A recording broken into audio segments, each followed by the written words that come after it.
শুভ সকাল প্রিয় দর্শক, বিদ্যি জাহান প্রত্যেককে আমন্ত্রণ জানাচ্ছি 21 বিজনেসে।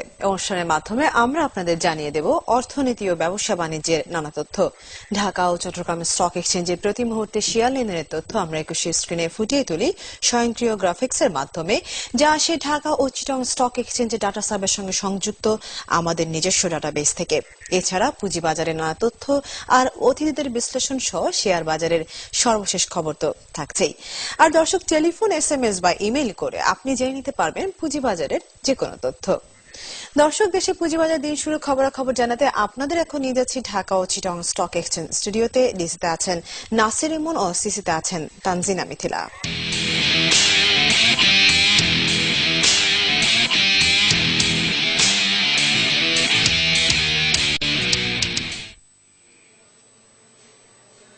ধন্যবাদ বিনতি আপনাকে। শুরুতেই জানিয়ে দিচ্ছি এই মাত্র শুরু হয়ে গেল ঢাকা স্টক এক্সচেঞ্জের আজকের দিনের লেনদেন। এবং আমিও জানিয়ে দিচ্ছি এই মাত্র শুরু হয়ে গেল চিটাগং স্টক এক্সচেঞ্জের আজকের দিনের লেনদেন।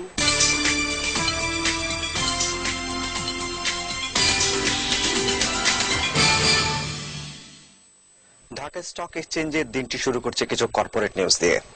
পুঁজিবাজারে তালিকাভুক্ত জ্বালানি ও বিদ্যুৎ খাতের জিবিবি পাওয়ার লিমিটেডের পরিচালনা পর্ষদের বৈঠকের দিন ঘোষণা করা হয়েছে। আগামী 12 মার্চ বুধবার অনুষ্ঠিত হবে এই বৈঠকে 31 ডিসেম্বর 2013 সমাপ্ত বছরের আর্থিক প্রতিবেদন পর্যালোচনা করে শেয়ার হোল্ডারদের জন্য ডিভিডেন্ডের ঘোষণা হতে পারে। এছাড়াও পুঁজিবাজারে তালিকাভুক্ত 5 কোম্পানি আজ থেকে আগামী 12 মার্চ বুধবার পর্যন্ত স্পট ব্লক ও অর্ডার মার্কেটে লেনদেন হবে। কোম্পানিগুলো হলো union capital, prime bank, Dutch Bangla bank, south east bank এবং আল আরাফা ইসলামী ব্যাংক। এবং এই কোম্পানির স্পট মার্কেটে লেনদেন শুরু হবে আগামী 13 মার্চ বৃহস্পতিবার, যার কারণে কোম্পানিগুলো রেকর্ড ডেট নির্ধারণ করা হয়েছে ওই দিন, এবং কোম্পানিগুলো ওই দিন লেনদেন বন্ধ থাকবে। এছাড়াও প্রাথমিক গণপ্রস্তাব বা আইপিও আবেদন অনুমোদন পাওয়া ফার কেমিক্যাল ইন্ডাস্ট্রিজ লিমিটেডের আবেদন শুরু হবে আজ থেকে এবং শেষ হবে আগামী 16 মার্চ। ফার কেমিক্যাল শেয়ার বাজারে 1,20,00,000 শেয়ার ছেড়ে 12 কোটি টাকা সংগ্রহ করবে। এই জন্য কোম্পানিটির প্রতিটি শেয়ারের মূল্য নির্ধারণ করা হয়েছে 10 টাকা এবং মার্কেট লট 500টিতে নির্ধারণ করা হয়েছে। এছাড়াও জানিয়ে রাখছে, ডিভিডেন্ড সংক্রান্ত রেকর্ড ডেটের পর আজ থেকে পুনরায় চালু হচ্ছে পিএসএম আর বিএসআরএম স্টিলের লেনদেন। এছাড়াও ডিভিডেন্ড সংক্রান্ত লেনদেনের কারণে পুঁজিবাজারে তালিকাভুক্ত 2 কোম্পানির লেনদেন আজ স্থগিত থাকছে। কোম্পানি দুটি হচ্ছে প্রকৌশল খাতে সিঙ্গার বিডি এবং ব্যাংকিং খাতে রয়েছে পূবালী ব্যাংক। এছাড়াও জানিয়ে রাখছে, ম্যাক্সন স্পিনিং মিলস লিমিটেডের বার্ষিক সাধারণ সভা বা এজিএম আগামী 13 মার্চ বৃহস্পতিবার সকাল 10টায় অনুষ্ঠিত হবে। সবাই কোম্পানির ঘোষিত লভ্যাংশ শেয়ার হোল্ডারদের সর্বসম্মতিক্রমে অনুমোদন পেতে পারে। এর আগে কোম্পানিটি পরিচালনা পর্ষদ 30 সেপ্টেম্বর 2013 সমাপ্ত বছর আর্থিক প্রতিবেদন পর্যালোচনা করে শেয়ার হোল্ডারদের জন্য 5% স্টক ডিভিডেন্ড ঘোষণা করেছে।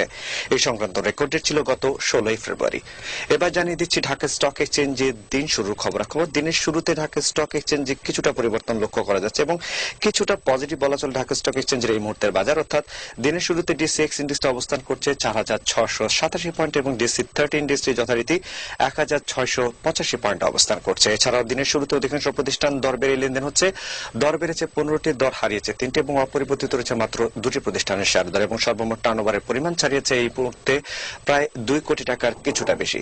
এছাড়াও ঢাকা স্টক এক্সচেঞ্জে দিনের শুরুতে লেনদেনের শীর্ষে যে সকল প্রতিষ্ঠানগুলো উঠে এসেছে তার মধ্যে সর্বপ্রথম অবস্থানে রয়েছে লাফা সুরমা সিমেন্ট, দ্বিতীয় অবস্থানে রয়েছে সাফকো স্পিনিং, তৃতীয় অবস্থানে রয়েছে স্কয়ার টেক্সটাইল এবং চতুর্থ অবস্থানে রয়েছে বাংলাদেশ সাবমেরিন কেবল। এছাড়াও পঞ্চম থেকে অষ্টম অবস্থানে যথাক্রমে রয়েছে টপ ট্রেডের তালিকায় গ্রামীণ ফোন, ন্যাশনাল টিউবস আর রানিক জগেশ্বর। এছাড়াও অ্যাপেক্স ফুডস, পদ্মাওয়েলকে দেখা যাচ্ছে যথাক্রমে অষ্টম অবস্থানে। এছাড়াও নবম এবং দশম অবস্থানে যথাক্রমে রয়েছে বাংলাদেশ শিপিং কর্পোরেশন এবং মেঘনা লাইফ ইন্স্যুরেন্স। এছাড়াও দেখা যাচ্ছে শতাংশের দিক থেকে টপ গেনের তালিকায় দিনের শুরুতে যে সকল প্রতিষ্ঠান উঠে এসেছে তার মধ্যে সর্বপ্রথম অবস্থান রয়েছে মিউচুয়াল ট্রাস্ট ব্যাংক, দ্বিতীয় অবস্থান রয়েছে সাফকো স্পিনিং, তৃতীয় অবস্থানে রয়েছে প্রাইম ফাইন্যান্স এবং চতুর্থ অবস্থানে রয়েছে যথাক্রমে লাফা সুরমা সিমেন্ট। এছাড়াও পঞ্চম থেকে অষ্টম অবস্থানে যথাক্রমে রয়েছে সামিট পাওয়ার, লিন্ডে বাংলাদেশ, রানিক জগেশ্বর এবং সিরামিককে দেখা যাচ্ছে অষ্টম অবস্থানে। এছাড়াও নবম এবং দশম অবস্থানে যথাক্রমে রয়েছে এপেক্স ফুডস এবং ফ্যামিলি টেক্সটাইল।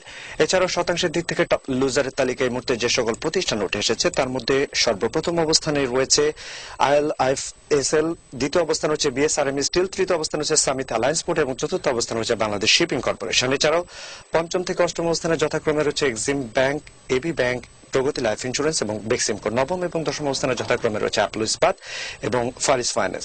এছাড়া কিছুটা তথ্য আপডেট হয়েছে এই মুহূর্তে ঢাকা স্টক এক্সচেঞ্জে। এই মুহূর্তে সর্বমোট টার্নওভারের পরিমাণ ছাড়ছে ঢাকা স্টক এক্সচেঞ্জে প্রায় 3,55,00,000 টাকার কিছুটা বেশি, এবং অধিকাংশ প্রতিষ্ঠান দর বেড়ে লেনদেন হচ্ছে। 30টির মতো দর বেড়েছে, দর হারিয়েছে 4টি এবং